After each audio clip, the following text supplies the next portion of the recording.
Hello guys, welcome back to my short. So today topic is what is the eligibility criteria of indigo cabin crew interview. So let's get started now.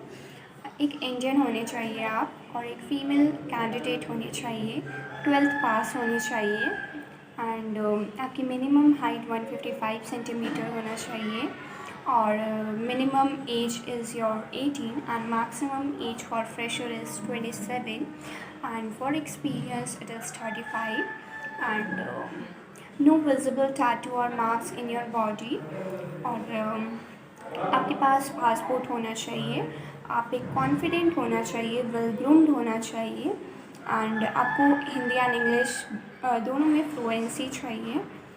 So this much only for Indigo airline. So before going for an interview, you should know about all these. So thank you. Take care. Bye.